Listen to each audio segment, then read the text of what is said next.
Benvinguts a Movem Fitxa. Soc en Víctor Ferradellas i m'acompanya Dèlia Sanuy. Hola, Dèlia. Hola, bon dia.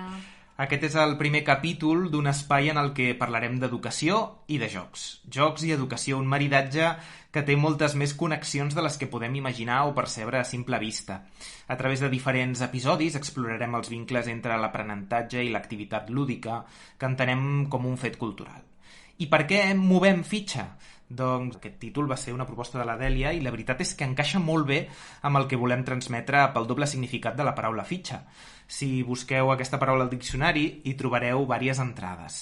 La principal, doncs cadascun dels papers o cartolines on consigna les senyes i altres dades d'una determinada classe. Vaja, les fitxes que tots coneixem i que hem trobat en una biblioteca, en un arxiu, en una escola, etc.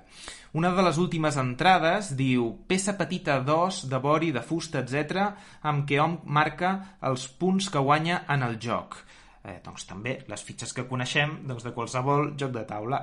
Educació i joc, joc i educació. Però anem a pams. Qui som i per què us expliquem tot això? Dèlia, comences tu? Vinga, va, començo. A veure, no sóc molt fan de fer una presentació com a tal. Sento com, no sé, com si fos un producte que m'hagués de vendre, com si ara el Víctor m'estigués fent una entrevista per un currículum. I, no sé, prefereixo que a mesura que anem parlant, els oients em pugueu anar coneixent, veure com sóc, què m'agrada, què no m'agrada, quin és el meu tarannà. Però sí que us puc explicar una miqueta com hem arribat fins aquí per crear aquest podcast. Jo soc mestra, i tot i que considero que la professió no ens defineix, sí que crec que si és vocacional ens motiva a créixer, a voler innovar i anar una mica més enllà. I he tingut la sort de topar amb el Víctor, que és un gran aficionat dels jocs de taula i també és el pare d'una alumna meva. I no m'he pogut negar a la seva proposta de fer aquest podcast i al qual hem lligat aquests dos camps, no? Que a tots dos ens motiven per fer aquest tipus de divulgació, no? Que són els jocs de taula i l'educació.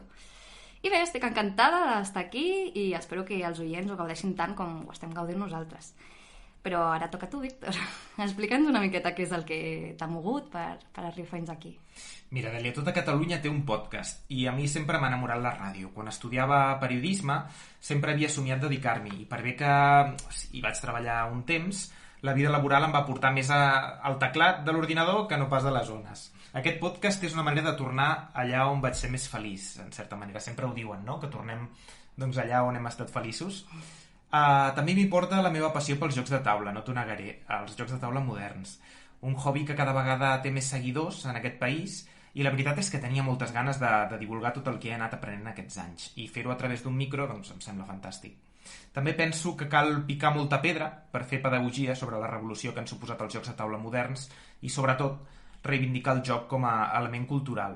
Tots i al cap i a la fi tenim una relació molt personal amb els jocs, començant per quan érem petits. Dèlia, si fas memòria, tu a què jugaves de petita i amb qui?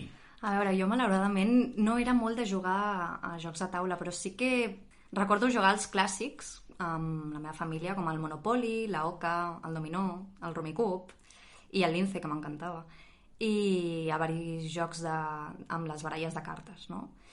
Al Rumi en especial li tinc una estima, no? Perquè em va ensenyar a jugar la meva àvia de Tarragona, que si m'està escoltant un petonet. I ara, doncs, a dia d'avui encara fem unes llargues partides després de dinar del Rumi, però amb alguna modificació que abans, doncs, a l'hora de berenar, doncs, em preparava un cacaulat, potser, i ara ens fem uns bons gin tònics i mira, gaudir. I, bueno, també, d'altra banda, a casa del meu pare hem sigut més de jugar a jocs de cartes, no? I el meu pare, en especial, quan va fer l'Emili, va aprendre molt a fer trucs de màgia, no?, amb les cartes. I jo recordo de petita doncs, quedar-me embobada hores i hores veient que em feia un truc de màgia rere l'altre i després li deia, repeteix-me aquest, que m'ha agradat molt. Jugàvem a la Jota Negra, el Mentider, el Set i Mig... A part dels gintònics amb el Rummikub, a què més jugues? Trobes temps per jugar? Una de les coses bones que em va donar el confinament ha sigut una lleu afició als jocs de taula, no? Com que aleshores l'oci estava tancat, doncs amb els companys de pis, que aleshores vivia amb els companys de pis, i em vaig introduir, no?, en aquest món dels jocs de taula i em van ensenyar els típics d'ara, els més famosos, que són el Catan, el Dixit, el Sushi Go. El Sushi Go em va encantar, més soc un amant del sushi. I el Jungle Speed també, allà sí que agafa uns bons piques perquè... Alerta amb el Jungle Speed, no? Perquè... Sí, pot ser perillós, sí, també. Sí. L'Exploding Kittens, que alerta l'Exploding Kittens també. Jo sóc una gran amant dels gats, dels gatets i tal, i alerta spoiler, vale? No són gatets normals i corrents, vull dir, semblen gatets, és un joc de cartes, perdó, no m'he explicat A veure, gaire bé. direm que el títol del joc ja t'orienta, ja et dona una idea de què passarà amb aquests Doncs gats. sembla que jo anava despistada, perquè no ho vaig casar. Semblen gatets, el joc de baralla de cartes semblen gatets que s'hagin criat a Txernòbil, pobrets meus. Mira, per sort, seguim amb aquesta afició, però no juguem tant com ens agradaria després de que hem tornat en aquesta normalitat. Doncs sempre tenim alguna cosa a fer i has de trobar un bon punt on tothom es reuneixi les condicions exactes perquè tothom vulgui jugar realment.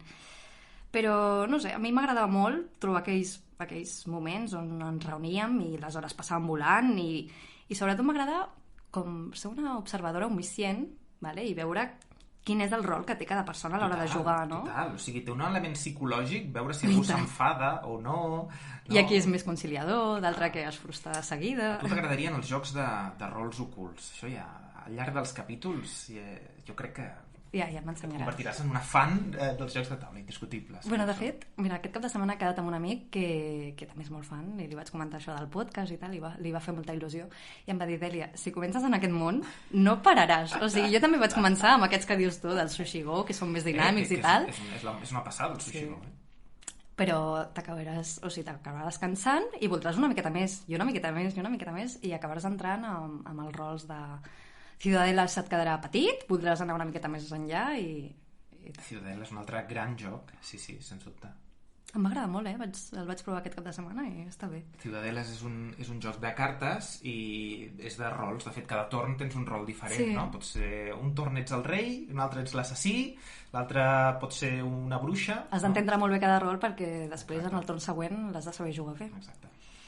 Sí. Em comentaves que t'agradava aquest component psicològic, no? D'observadora, sí, no? De quedar-te una mica al marge i mirar a veure com reacciona. Sí, és que, no sé, Víctor, no dona la sensació de que es crea com una petita microsocietat, no? On no només ens entretenim a través del joc, sinó que ens relacionem, aprenem els uns dels altres, t'hi fixes i veus les estratègies d'anàlisis que fa servir cadascú, veus quines són les opcions més resolutives, de gestió emocional que hem parlat abans, de la frustració, de qui és més cooperatiu o qui no. En general, podem aprendre a ser solidaris, a treballar en equip, o no, tot el contrari. I, de fet, això també entronca una mica amb entendre el joc com a element cultural, no?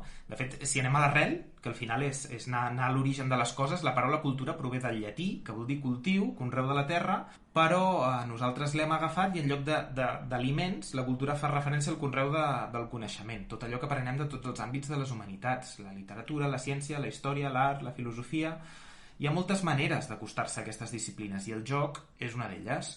Normalment associem el joc a l'entreteniment, a l'oci o fins i tot a l'atzar, però el joc és també un vehicle a través del qual podem créixer, fer-nos més savis. De fet, aquesta és una batalla que té el sector del joc, que és que es deixi d'associar el joc amb l'atzar, amb el gambling, amb les escurabutxaques, no? Perquè això és una altra cosa, és un altre tema. Al final el joc nosaltres el reivindiquem com un vehicle a través del qual poder créixer, fer-nos més savis, educar, en definitiva. Tu d'això me'n podràs parlar amb més detalls, tu de fet ets l'experta. Tinc entès que els infants es relacionen amb el món jugant. És veritat o és una frase tòpica, això? Sí, no tinc cap mena de dubte, és que els nens i nenes es relacionen i aprenen d'aquest el nostre món que els envolta a partir del joc, jugant. I al cap i a la fi, o sigui, el joc és la nostra manera més innata de conèixer el món i aprendre tot el que ens rodeja. Si t'hi fixes, qualsevol infant, la curiositat la porta de sèrie, és com un cotxe, no? I aquesta curiositat, aquestes ganes de saber i veure què hi ha en el nostre entorn, impulsa en el seu aprenentatge. I el joc sembla que té com els ingredients necessaris perquè l'aprenentatge esdevingui plaent, positiva però per als infants i per no tants infants, o sigui, per nosaltres també. Quan juguem, les hormones de l'estrès disminueixen, baixen les nostres preocupacions, el nostre cervell genera l'oxitocina, que és la del plaer, la dopamina, la motivació, la serotonina, que és la regulació emocional, i les endorfines, que són les de la felicitat. Vull dir que amb tot això podem fer un còctel d'aprenentatge brutal, no? Vull dir, sisplau, canvia, posa'm 2 còctels aquests, un per mi i un pel Víctor, vinga. De fet, jo tinc la sensació que la curiositat no deixa de ser un mecanisme evolutiu. Per què tenim aquesta curiositat? Per aprendre a moure'ns pel món, no? Per provar una cosa i veure que això funciona i seguir pujant a partir d'aquí, no? Bueno, és la nostra capacitat de desenvolupar-nos, no?, en tots els àmbits. I a més, amb els més petits, destaca més. O sigui, tu deus veure en el dia a dia, en el creixement de la teva filla, aquesta curiositat natural que té dia a dia desemboca a un tipus de joc doncs, més espontani, més lliure, sense condicionants. Ells necessiten jugar tota l'estona. És la seva manera de ser i d'actuar en el seu dia a dia. Podria parlar una bona estona de les diferents fases del joc que tenen els diferents infants en la seva etapa evolutiva i segons el seu moment maduratiu, però no cal entrar en detall. Per mi és com tan senzill d'entendre com la famosa dita de Jean Piaget, que diu: els nens i nenes no juguen per aprendre, però aprenen perquè juguen. Ara que tu que has parlat de Piaget, jo també m'he buscat una frase. Diu, escrivia el pedagog i periodista Gianni Rodari, escrivia a Gramàtica de la Fantasia que l'infant s'estimaria més ser jugador que espectador si les cases fossin més jugables, si els barris fossin més jugables, si les escoles i les ciutats fossin més jugables. De fet, Dèlia, entenc que en el món de l'educació tot això ha canviat amb el temps, no? Sí, ha canviat, però encara seguim en aquest procés de canvi. Encara arrosseguem molt a aquestes bases d'escola tradicional, no trobes? Vull dir, encara tota aquella escola tradicional que es va fomentar a través de l'escolàstica, on es dirigia l'educació amb el mètode, l'ordre, i recordes, no sé, aquelles aules on els mestres es situaven sobre la tarima i tots els alumnes estaven com més baixos, situats unipersonalment, vestits iguals. Pensa que també s'excloïa tot aquell alumnat amb discapacitat o minusvalidesa. Era un altre món. O sigui, els mestres pensaven que els nens i nenes no sabien absolutament res i que el mestre era el divulgador per excel·lència i ell era qui ho sabia tot. Per sort ha canviat una miqueta i aquest estil ha canviat, no? Tot això de reforçar la memòria, ser més estrictes, els càstigs i recompensar en algunes ocasions, no... Però, de fet, sembla que ho haguem deixat enrere, però és que jo tinc la sensació de que també és cert que ningú t'educa per ser pare, no? O que ningú t'ensenya a ser pare, però és com que fas alguna cosa bé, doncs tens 3 gelats, no? Fas alguna cosa malament i encara hi ha gent que defensa que un bon cop a temps salva moltes coses. I és que no hi ha una fórmula màgica per tot plegat. Vull dir, encara estem descobrint, indagant, veient les fases del desenvolupament de cadascú. Es tracta més o menys d'adaptar-se, de seguir els ritmes, d'escoltar, de ser empàtic. I per sort, Víctor, o sigui, a principis del segle XX ja va sorgir aquesta renovació pedagògica de Piaget, que hem comentat abans, Freire, Montessori, Malaguzzi, Rosa Sensat, que avui dia encara són les bases d'aquesta revolució metodològica de les aules. I tant com ha canviat aquí en l'àmbit d'educació, imagino que en el món dels jocs de taula també deu haver-hi un bagatge al darrere, no? Total. Aquesta és una altra de les guerres que té el sector, el món del joc de taula modern, perquè ha plogut molt des de que es van jugar les primeres partides d'escacs o el Monopoli, que són grans jocs, de fet. A veure, és el que et dic, no et dic que no estigui bé, que no hagi marcat una època, tot el que tu vulguis, però això seria com dir que per volar, avui, per viatjar volant d'un lloc a un altre, no hi ha res millor que el Zeppelin. Clar, vull dir, sí, bueno, hi ha hagut una verdadera revolució pel que fa als jocs de taula, noves mecàniques, temàtiques immersives, noves maneres de jugar, components de més alta qualitat, un univers brutal, però és que brutal, vull dir que és una indústria que no només aquí, arreu del món es pot equiparar en alguns punts a la producció editorial. Vull dir, un univers brutal que es va, de fet, es comença a donar a conèixer als anys 90 del segle passat amb el Catan. Vull dir, tu el mencionaves abans, és un joc que cada vegada juga més gent i que va marcar un abans i un després. Per veure-ho de més a prop també seria...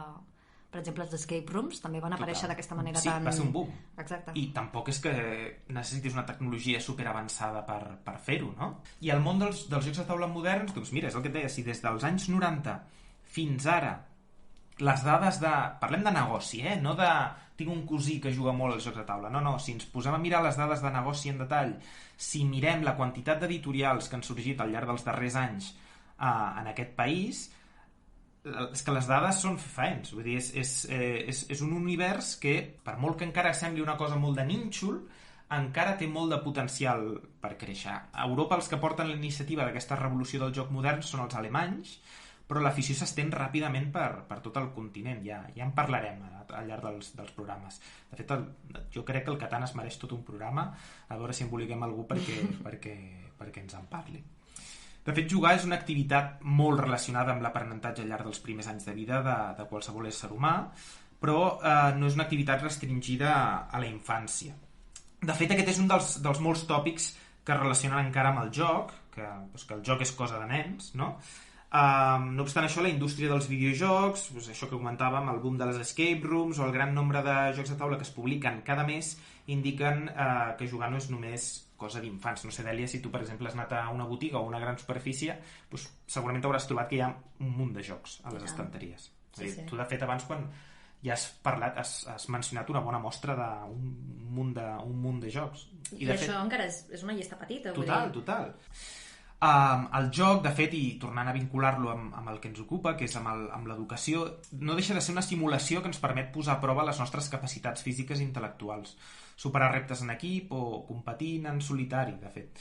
Ens permet fer-ho en entorns de fantasia o de recreació històrica, per exemple, i sociabilitzar. La idea d'aquest podcast, en part, també és explorar totes aquestes arestes a través de descobrir iniciatives pioneres al nostre país, que fan servir els jocs com a eina d'aprenentatge, però també parlarem d'experiències estimulants que ens permetin ampliar horitzons i aprendre els uns dels altres. Aprendre, en definitiva, per educar millor, també. Si tenim clar que els menuts aprenen jugant, caldrà orientar-los bé, i és aquí on molts pares els inunden els dubtes. Podríem debatre sobre qui ensenya als pares a fer de pares, com dèiem abans, no?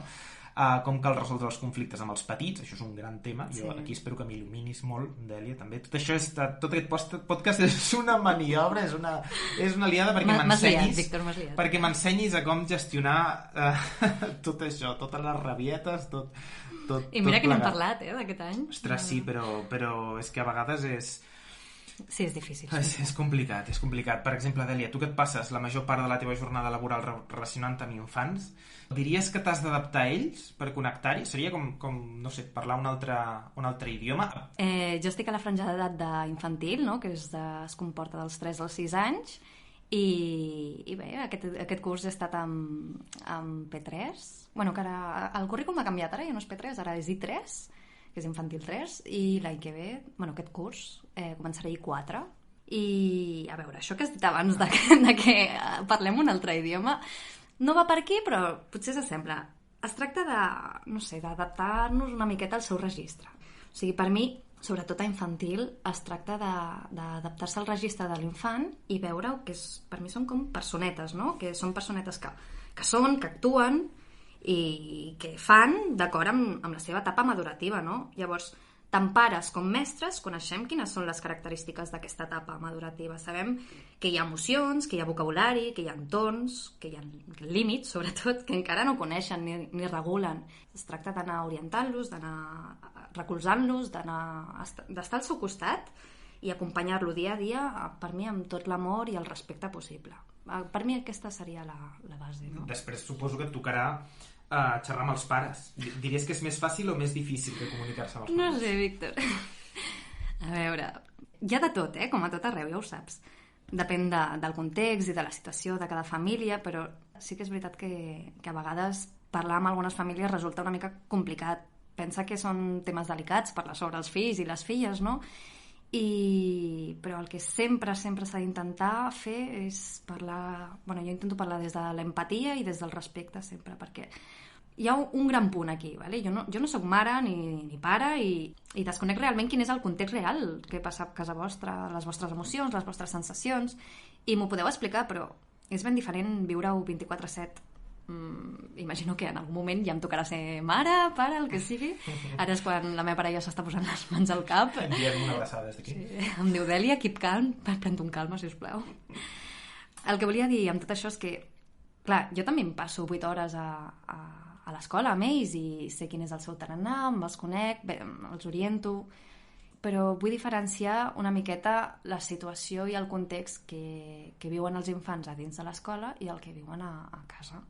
Llavors, en aquest punt és interessant crear aquest vincle tan important entre família i escola, que, com he dit abans, ha d'estar basat en l'empatia, en el respecte, en la confiança, i més o menys t'has d'imaginar com quan quan coneixes algú i vols crear un vincle o una amistat amb algú, doncs acabes xerrant, comunicant-te i acabes sent respectuós i buscant punts en comú, no? Llavors, xerrar amb les famílies i comunicar-se té aquest punt informatiu, no? I de seguiment dels nens i de les nenes, però també ha de ser semblant, hem de crear aquest vincle, hem de confiar, hem de respectar-nos i col·laborar junts. I realment, quan arribem a aquest punt de posar-nos d'acord, de col·laborar, es comparteixen totes les visions, els punts de vista, es fa un recolzament, i aquesta col·laboració de família i escola és quan mola més, és quan es comparteixen estratègies, recursos, activitats, i tots anem a la una.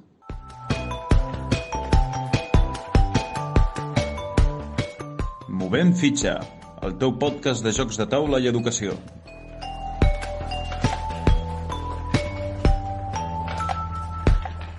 Aprofito que has comentat això de compartir recursos amb les famílies per proposar-te alguns jocs que potser t'inspiren per utilitzar les aules o que inspiren els nostres oients per passar una estona en família. Començo per propostes que et porto aquí de jocs de cartes, cartetes, que m'has dit abans que t'encantaven, que t'agradaven. La primera proposta que tinc aquí a les mans és el Walkie Talkie, un joc cooperatiu en el que juguem amb lletres i colors. Fixa't, veus? Jo aquí tinc una B alta, que per una banda és la... Poso ulls una miqueta, no?, el que estic veient. Exacte. Descriu-me que t'estic ensenyant. El Víctor ara mateix té una baralla de cartes... Sí, bueno, bàsicament, són lletres, sí? Lletres per una banda i colors per l'altra. L'objectiu d'aquest joc, reparteixen cartes entre els jugadors, l'objectiu és quedar-te sense cartes abans de que s'acabi el temps i sumar el màxim de punts possibles. A cada jugador se li reparteixen 5 cartes i es deixa la resta al centre de la taula formant dues piles. Doncs en una hi ha una lletra, en l'altra un color. I llavors, per desfer-nos de la nostra mà, hem d'anar jugant les cartes, tot dient el nom d'un objecte que comenci per la lletra que mostra la carta del centre de la taula i que coincideixi amb el color. Ara no m'he preparat un exemple massa bo perquè tinc una B baixa i el color lila, i ara mateix no se m'acut què podria jugar amb aquesta configuració. El vi, mira, boníssima. Veus, Dèlia? Ostres, genial. T'acabo d'explicar com jugar i ja m'estàs guanyant. És que això és genial. Bàsicament, el joc va sortint així, no hi ha torns. Això és una de les gràcies que té aquest joc, que és, si a tu se t'acut alguna cosa, tires la carta i et vas descartant de la mà. Però què passa? Que hi ha dos comandos, que el joc es diu Walkie Talkie. Tu pots tirar, en qualsevol moment de la partida pots dir Walkie, i llavors les cartes caminen, no? Cap a la dreta, passes la mà de cartes que tens cap a la dreta, així que si tu ja t'havies quedat sense cartes, pot ser que rebis les del teu company, i llavors hagis de jugar, o pot ser que algú en algun moment cridi talqui, i llavors es giren les cartes, i llavors on tenies una lletra, ara tens un color, no? Llavors pots tirar aquell color que, si t'encaixa bé amb aquella... Clar, i això permet, potser, no? A part d'agilitat mental, també és atzar. Totalment, clar, perquè tu ja estaves pensant, de cop se t'acut, ostres, tinc el color taronja, hi ha una T taronja, llavors te les canvien, te les giren, i ara de cop tinc una B, el que abans era el color taronja, no? És un joc frenètic, molt divertit, i és molt adaptable. Jo aquest joc, amb la meva nena, que té 4 anys, doncs el juguem amb una baralla creada específicament, no? Doncs ja la doble B baixa no la fem servir, però sap... les vocals, per exemple. Per exemple, sí, o sap algunes paraules i juguem sense temps, val? I anem fent, no? Perquè ella, doncs, inclús formem paraules, no?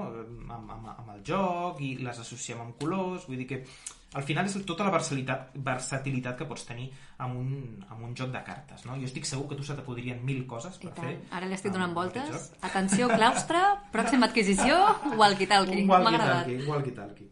Mira, el segon joc que us porto és el Ouch, és un joc que té el mateix format que el Walkie Talkie. Ara, si et sembla, apartaré aquestes cartes d'aquí al mig, perquè si no, aquí tindrem un lío de cartes al final.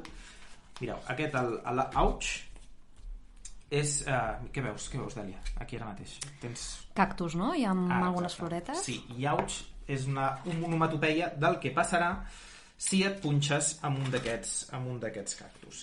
És un joc molt senzillet i molt adaptable, també. Doncs, aquí dintre hi tenim una baralla de cartes, i en aquest cas la premissa és que els jugadors passegen pel desert amb el seu barret, perquè no els hi toqui el sol i la crema solar, a la recerca de les flors més boniques que creixen pels cactus. Però, com tots sabeu, doncs els cactus tenen punxes. Al llarg dels torns, bueno, doncs posem les cartes al centre de la taula. I és tan fàcil com triar una carta. Tu, quan vagis a buscar qualsevol... Bueno, doncs estàs passejant, tens aquests cactus aquí, veus diferents flors, dius, vale, doncs jo vull agafar aquesta. Tu tries una de les bandes de la carta. Per exemple, jo trio aquesta banda de la carta. I quan li dones la volta, si per la banda que l'has agafat hi ha un cactus, t'has punxat. Jo en aquest cas li he donat la volta i hi ha sorra del desert. Per tant, no m'he punxat i m'emporto aquesta flor, que és blanca. Aquesta d'aquí, vaig a veure, l'agafo per aquesta banda. Ostres, auig, m'acabo de punxar. Veus? Li he donat la volta, m'he punxat, llavors aquesta carta es descarta i li toca al següent jugador. I vas sumant punts amb les flors que tens. O sigui, pots donar la volta a dreta, esquerra, dalt i a baix. Sí, no? dels 4 costats que té la carta, tu tries, clar, lògicament no saps per on hi haurà. Aquesta ja t'indica que la recompensa és més gran, perquè veus que hi ha 3 flors en aquesta banda, dius, bueno, jo sóc avariciós, me'n vull anar per aquí, però clar, què passa? Que quan la gires, 3 de les bandes de la carta et pots punxar. O sigui, si ens posem aquí experts, tens un 25% de probabilitats d'encertar-la o no, no? I què passa quan et punxes, vull dir? Descartes la carta, no has tingut sort agafant aquelles flors, li passa el torn al següent jugador, no? Sí que és cert que el joc es pot fer complicat, no? Veus, hi ha algunes cartes que tenen animalets, hi ha 2 tipus d'animalets en el joc, l'escurçó i el fènec, que són animals del desert que t'ajuden, no? L'escurçó, el que fa... Parlo de memòria, l'escurçó el que fa és que puguis robar-li una carta a un altre jugador en cas que es punxi, i el fènec que puguis jugar un altre torn, o viceversa, val? No ho recordo molt bé. No ho recordo molt bé perquè jugo sense fer servir els animals. Això el manual et diu que pots prescindir d'aquestes regles. Llavors, al final de la partida, nosaltres juguem a qui tingui més flors, es pot complicar una mica més, que és que si tens un tipus de flor concret d'un cert color, tens més punts, etc. Però, bàsicament, jo em volia parlar avui perquè m'agradava molt el fet d'agafar una carta per un costat i veure si et punxes o no. Només jugant això, jo ja m'ho passo pipi. I a més, vull dir que les partides són superràpides, passen molt ràpid. I a més, té com aquest art de dibuixets així de l'oest americà. Sí, la veritat és que la il·lustració és preciosa. Sí, és xulo. Tant el Walkie Talkie com l'Ouch són 2 títols de la nova línia de jocs de butxaca que ha llançat l'editorial De Beer, o sigui, són novetats. Tenen un preu molt, molt reduït. No passa de 9 euros. Perfecte. Format portàtil i ja està. Llavors, acabo amb les recomanacions de jocs de cartes, amb uns clàssics aquí, amb els que també juguem moltíssim amb la petita. Són jocs clàssics readaptats amb un nou art. Els tinc aquí, són el Mistigri i el Misticat, són la mona. O sigui, la mona es pot jugar amb qualsevol baralla de cartes, vale? És el clàssic joc d'anar fent parelles i hi ha una carta que no fa parella. Per què porto aquests 2 jocs? Bueno, perquè la meva nena, igual que tu, és molt fan dels gatets, o sigui, li flipen els gatets. I llavors no li ensenyes a l'Exploding, llavors. Aquestes cartes del Misticat són gatets, tenen forma de gatet. I van vestits, no? Estan retallades. I aquí quina gràcia tenen? Que aquí entrenem molt... Aquí el gatet lladre, que és l'únic que porta una banda, és la mona, vale? És el que no fa parella. Amb la petita treballem molt les diferències perquè hi ha cartes que són molt similars, perquè van vestits amb patrons que es poden confondre, val? Per exemple, tens aquestes 2 que fan parella i aquestes 2 que fan parella. Aquí tenen, clar, això li estic ensenyant a la Dèlia, però l'oient estarà pensant què estàs fent, Víctor, no? Hi ha un patró per la part de darrere del teixit de la roba, porten un barret i porten com un vestit, no? Són com cercles, no? I contrasten. Jo tinc 2 parelles que contrasten perquè fan servir una gamma de colors similar, que són uns verdosos, verds. Sí. Doncs la gràcia, clar, tu pots ser que tinguis aquestes 2 cartes i de seguida diguis, fan parella. No, t'has de fixar bé. No, escolta'm, que són... que tenen els colors diferents. Llavors treballem això amb la petita, no? Juguem amb les cartes obertes i fins que arriba un punt que ens amaguem la mona, que és aquest gatet que està clarament, o sigui, la característica que té és que té un vestit clarament reconeixible, no? De lladre, sí. Per als amants dels gats. Amants dels gatets, que em consta que n'hi ha molts, doncs això també, no? Som una gran comunitat. I el Mistigiri, que és aquest que també porto, que és un joc de parelles, és una altra mona. Aquí sí que el format són unes cartes grans, que això també s'agraeix perquè mirem molt les il·lustracions. Els detalls que tenen, no? Aquí són cartes com molt detallades. Un art que recorda molt el Dixit, que tu el comentaves abans, no? Tenen com dibuixos així com una mica onírics, no? tenen com un fons negre i són animals fent cosetes. I llavors aquí la gràcia és que les cartes són com un puzzle. Llavors ho veus com un trencaclosques, perdó. Veus que de seguida també et pots entretenir a veure si tens les parelles i ajuntar-les. Res. Aquí també la gràcia és que la Mona és un gatet que no té parella, no? Llavors aquí també ens muntem 1000 històries amb aquest gatet de per què està enganxat en una branca i no està jugant amb els altres animalons, no? Mira, Víctor, m'ha fet pensar que això de que tingui el fons negre realment és un punt a favor per als nens i nenes també que tenen alguna discapacitat visual, no? Sempre intentem posar un fons negre quan fem qualsevol activitat a la classe per destacar els colors de cada paraula, de cada lletra, si és que estem treballant això, o cada dibuix. Per als nens i nenes amb alguna certa dificultat visual seria molt, molt, molt productiu per ells. Veus? Això jo no en tenia ni idea i jo estic segur que hi ha moltes coses que se m'escapen, no? Vull dir que aquest ja estarà fet també per això, haurà tingut això en compte. Tant aquest com el Misticat, el Mystic i el Misticat són de l'editorial Gecko. Tenen un format molt portàtil, similar als jocs de butxaca que us comentava abans, i res, aquí jo volia destacar l'art, sobretot, que em semblava molt, molt, molt interessant.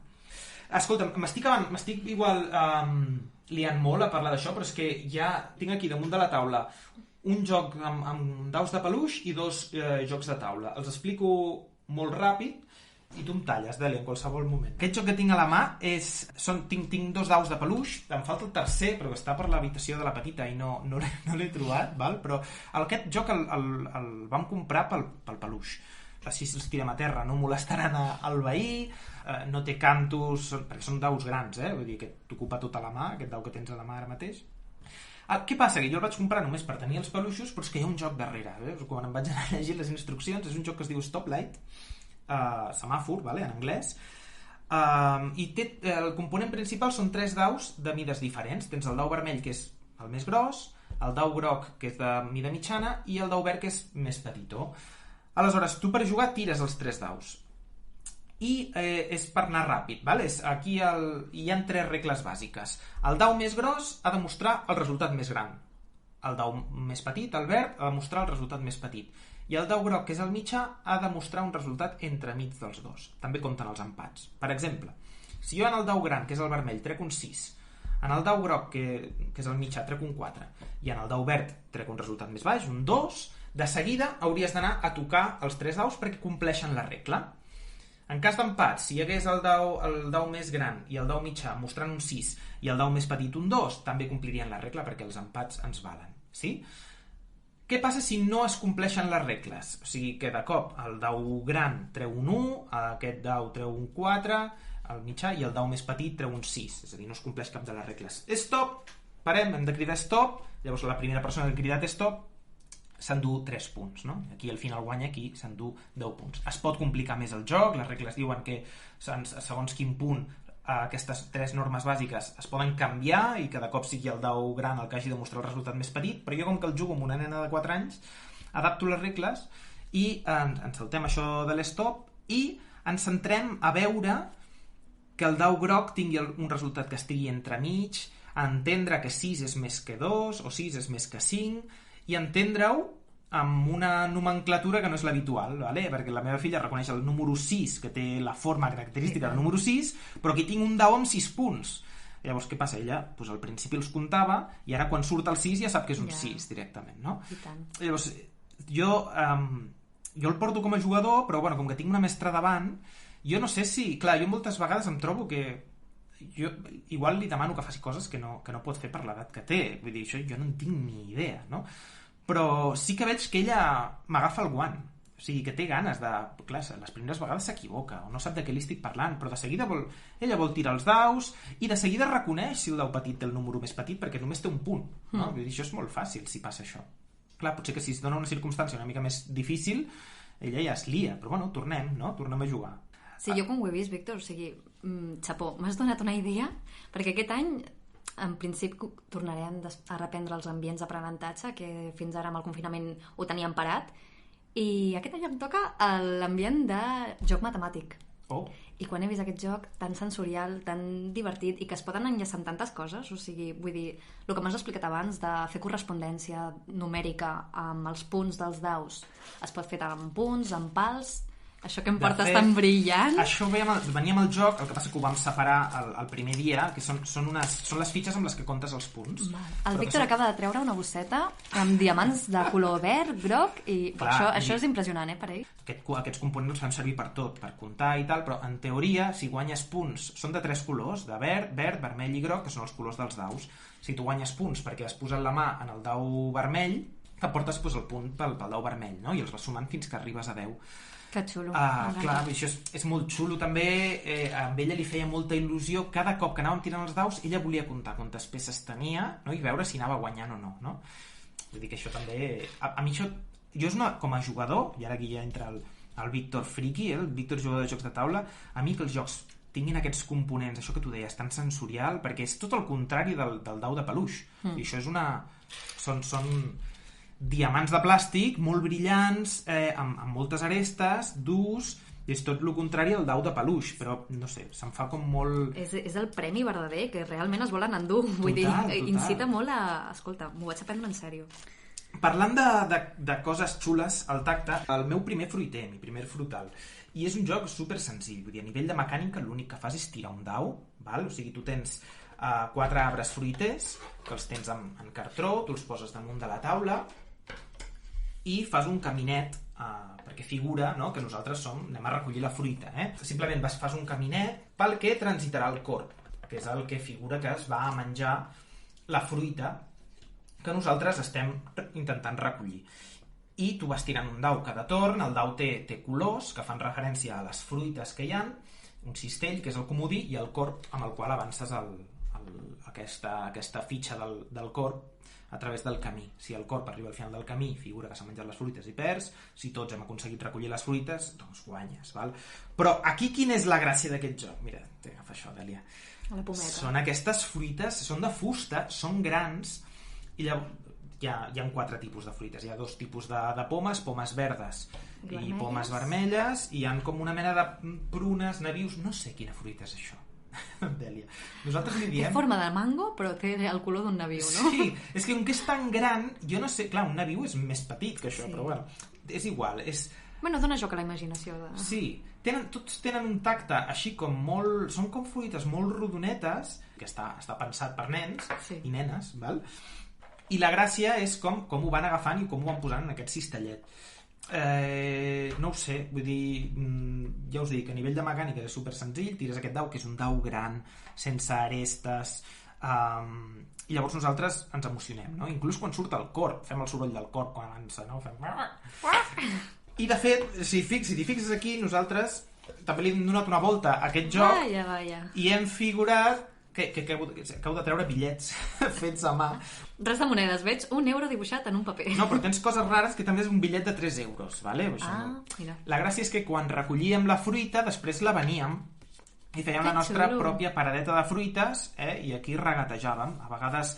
Bueno, aquí has incorporat el que hem parlat alguna vegada, de joc simbòlic, no? De fer veure... Total. Sí. I a més, amb ella... A més, amb ella li encanta, vull dir, és això, que va jugant, agafa les fruites, primer les agafa, intenta que el corb no hi arribi, inclús a vegades és generosa i reserva alguna fruita pel corb, perquè dir, mira, no et quedis amb gana. Que no passi gana, no? Exacte, no et quedis amb gana, agafa una fruita, li dona, i després, bueno, doncs, posem els bitlletets per fer de fruites. Jo no crec que sigui massa car. No massa car potser vol dir que deu rondar els 20 euros. Home, però està ben elaborat, vull dir... Jo crec que els components aquests de fusta...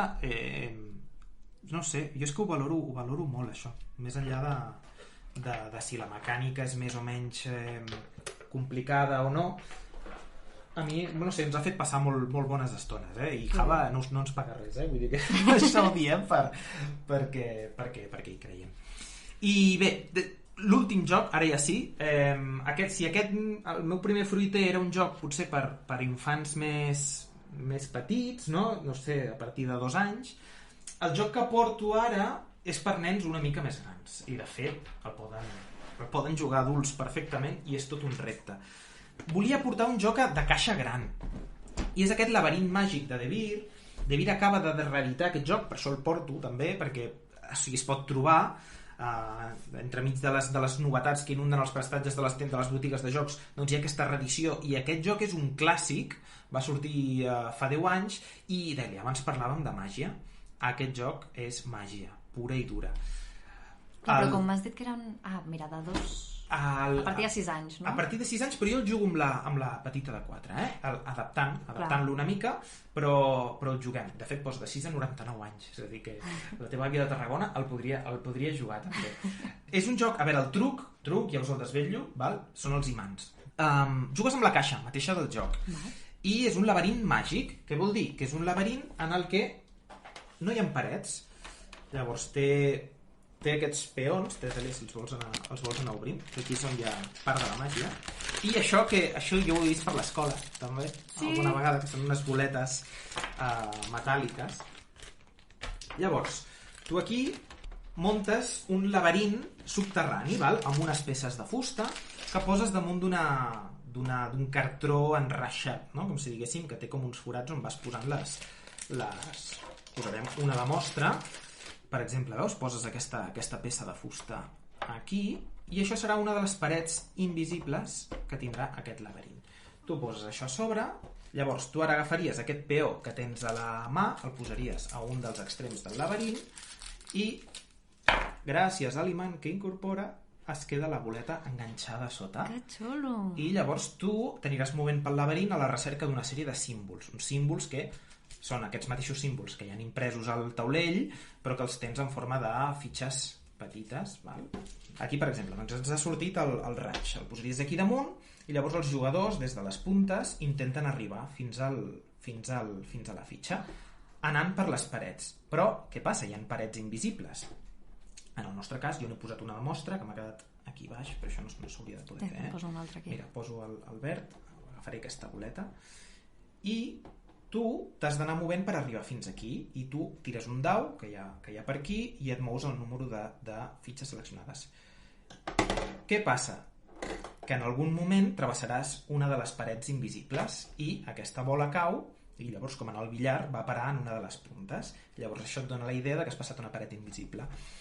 Al final això no deixa de ser un joc de memòria. T'has de recordar d'on estan aquestes parets per no tornar-hi a passar, no? Llavors l'objectiu és agafar 5 d'aquestes fitxes que es van col·locant doncs cada vegada que si algú arriba aquí, reclama aquesta fitxa i es van incorporant noves fitxes. Imagino que vas incorporant parets segons la dificultat que li vulguis afegir, no? Exactament, sí. Depèn de si ho vols fer més fàcil o més difícil, poses més o menys parets. Amb la Sofia vam començar amb 10 parets i ara ja juguem amb 15, però el joc em sembla que en té fins a 21. Llavors hi ha una sèrie de normes de col·locació, no pots encerclar completament una casella perquè llavors seria impossible entrar-hi, però no ho sé, o sigui, a mi el que més em crida l'atenció d'aquest joc és la màgia. Sí.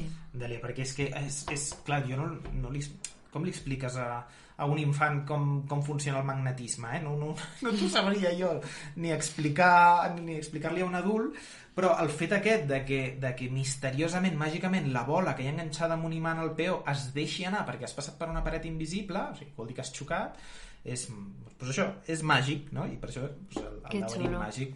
Això és un joc de l'escola alemanya, diria que és d'un autor alemany, com us deia abans, doncs ells són els pioners, porten molts anys d'avantatge, però bé, el podem gaudir ara aquí en català i en castellà gràcies a Devir, llavors jo no podia fer menys que recomanar-lo.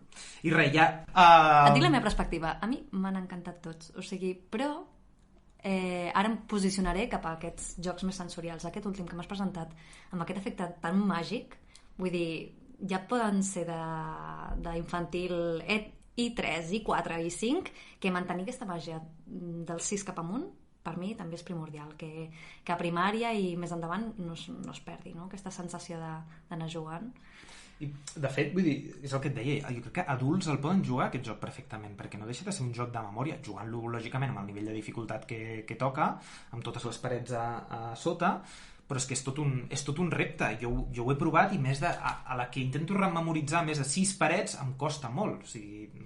en fi, clar, aquest joc és menys portàtil, és tot un taulell bastant enorme, això ja t'ocupa espai, però que no et sàpiga greu, tu ensenya't tot el que...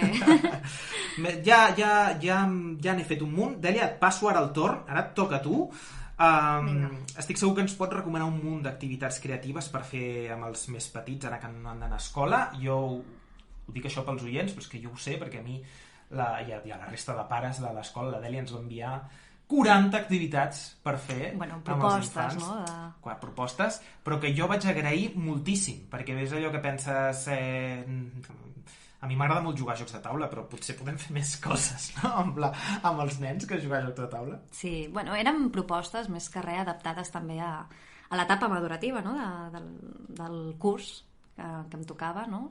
I era per promoure més que res la psicomotricitat fina, no? En aquest cas, com has parlat abans de que, òbviament, a l'estiu ja és una realitat present i que les hores del dia es fan una miqueta llargues, jo us volia parlar una miqueta d'algunes activitats o experiències que podem fer a l'estiu que per mi són primordials. Per exemple, totes aquestes propostes que ens has passat de jocs de taula, o sigui, són experiències en família úniques que podem fer servir durant l'estiu, no? Per allargar aquestes hores del dia que se'ns fan tan llargues. Jo vull proposar dues cares, no? En aquest sentit. La primera seria activitats o propostes més encarades per fer a casa, no? Per combatre una miqueta les hores de calor, aquestes estones o aquests dies que ens preferim quedar-nos a casa. I també és quan més ho necessitem, no? Perquè sortir, podem sortir a fer mil coses. Sortim amb la bici, sortim amb el patinet, o sortim a donar un passeig, a menjar un gelat, amb la pilota, però a casa, a vegades... No? Se'ns cauen les parets a sobre, què podem fer d'allà? Mira, jo et proposo unes activitats de motricitat fina, no? Que és aquesta que ens promou una miqueta el to muscular de les mans, que per més endavant, per anar a l'escola, el to muscular ens servirà molt bé per començar amb la lectoescriptura i tot plegat, no? Jo proposo exercitar tota aquesta motricitat fina fent pulseres, fent puzzles, legos, papiroflèxia, a vegades podem cosir també, o sigui, si tenim teles velles per casa, no? Hi ha fils fins i tot de plàstic així més durs, o cartró amb fil, i confeccionar així una miqueta a partir de la imaginació. Escolta, doncs, jo vull fer un vestit al peluix aquest que tinc aquí mig nu. Anem a imaginar-nos que ara vull que sigui una princesa. Sembla si intentem fer el vestit de la Frozen? Bueno, són idees, no? I també m'agrada molt pensar en construccions amb caixes de cartró, no? Jo de petita, m'inventava, com que no tenia la típica caixa de nines, no? Pues amb caixes de sabates i tot plegat, les pintava, les decorava. Si volia que l'habitació de la meva Nancy tingués floretes, li anava pintant floretes. Ostres, no tinc el llit, doncs mira, amb una mica de cotó i tal. Vas confeccionant una miqueta el teu món amb materials molt assequibles i amb tot el que puguis trobar per casa. Per fer una llista, no sé, quins parlaves de caixes de cartró, el cotó, no? També? Rotllos de paper de vàter, sempre són imprescindibles. Total. A veure, aquí hi ha una mica de... Pots agafar fins i tot pots de vidre. Jo jugava molt amb el tema d'experimentació i tal. Vaig arribar a fer com una granja de formigues en un pot de vidre. És el que tu deies abans, també dependrà de l'edat. Lògicament, a un infant de 3 anys, o també de com siguin els nens i les nenes, no? N'hi ha que són més cuidadosos o menys, o també si jugues damunt d'una catifa a terra, és més segur, no? I hi haurà nens que això no els hi valdrà, vull dir, són més cults inquiets i necessiten, doncs, una miqueta sortir més a l'aire lliure. Llavors aquí ja dona el pas de la segona part, que et volia parlar d'activitats més encarades cap d'estar a l'aire lliure. Jo havia pensat també, clar, estem a Barcelona nosaltres i a vegades es fa complicat, no?, pensar en propostes per fer amb els nostres fills aquí a la ciutat, no? L'ideal, ja sabem, que és sortir a espais naturals, a fer excursions, sortides en bici seria ideal, però a vegades quan estem aquí a Barcelona se'ns fa una mica difícil. Jo el que havia pensat moltes vegades és, escolta'm, i si sortim, per exemple, al Parc de la Ciutadella, vull dir, saps què podem fer, Víctor? Tu t'imprimeixes un mapa, modo satèl·lit de Google, del Parc de la Ciutadella, no? Pues emmarques uns punts o uns reptes. I allà pots fer una cursa d'orientacions, us emporteu una brúixola i una mica d'aigua, potser per hidratar-nos, i aneu a fer una ruta pel Parc de la Ciutadella i ja veus una miqueta la iniciació d'orientació dels peques, no? També et pots emportar alguna revista, algun llibre de plantes, d'animals, d'insectes, i intentar reconèixer si te'n vas a Collserola, per exemple, i vas a fer un vol per allà. Són reptes educatius, però que també són molt lúdics, i són per mi els millors deures d'estius que puguis proposar per als més petits, no? Experiències d'aquest tipus. Mirem, amb això dels insectes i de les plantes jo n'aprendria també, que no en tinc ni idea. Clar, és una activitat compartida. Tu et lucres, jo em lucro i estem en sintonia ja. I si volem tirar més endavant, home, una sortida, una excursió completa seria profitós, si anem a un bosc, perquè no m'imagino el parc de la Ciutadella fent cabanes, potser, però si fas una sortida més elaborada, fer cabanes, jugar a joc simbòlic en plena naturalesa, no té preu. Vull dir, a més t'emportes amics o amigues de la canalla i allà es forma un cercle i unes vivències úniques. I ja, si t'animes i vols acampar i amb tenda de campanya i passar... Això sí, res de foc, que estem amb una mica de perill d'incendi. Jo crec que, si t'hi poses a pensar, hi ha un munt d'activitats per fer. Us volia parlar també del land art, que són unes activitats plàstiques, no? Però ho fas amb el medi natural, no? Intentes fer obres d'art, plasmar obres d'art amb allò que trobes en la natura. Està molt de moda, sobretot a infantil, fer aquest tipus de propostes d'expressió plàstica, no? I bé, si t'hi poses a buscar per Pinterest o per Instagram... Però, per exemple, això és com si jo agafo una pinya. No, perdó, Sí, no pregunta, tens raó. Jo agafo una pinya i l'enganxo en un cartró o la mullo en pintura i faig uns patrons amb la pinya. No ha de tenir tant sentit d'emportar-te a l'entorn natural cap a casa per fer una obra d'art, sinó en el mateix entorn natural tu has d'intentar plasmar alguna cosa. Per exemple, estem a la platja, no? I he agafat unes petxines i unes pedres i allà faig la meva obra d'art, la que et vingui, la que t'inspiri, no? En el paisatge i en l'ambient. No es tracta d'emportar-te l'entorn natural cap a casa i el que has dit, no? Agafar una pinya i plasmar. Sí. Doncs, és molt xulo. Si t'hi fixes per Pinterest i per Instagram, moltes propostes superxules per fer i són bastant inspiradores.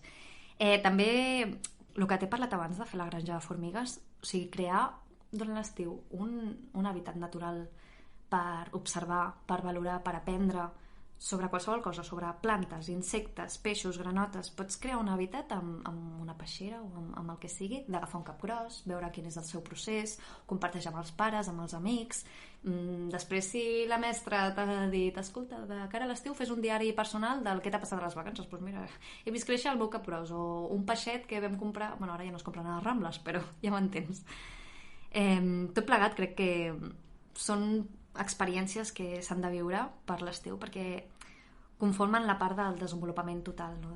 dels infants. Hem d'aprendre a conviure, a descobrir, a tenir iniciativa, a pensar, a comunicar. En total és com un win-win totes aquestes experiències, tant els jocs de taula com l'experiència de l'aire lliure, com experiències indoor dins de casa, no? Total. Ostres, jo no estava dient res perquè estava prenent nota, la veritat. O sigui, sí. Res, i fins aquí el primer Movem Fitxa. Esperem que hagueu gaudit d'aquesta estona i ens retrobem en el pròxim episodi. Dèlia, fins la pròxima. Sí, espero que hagi sigut profitós i que realment us hagi agradat.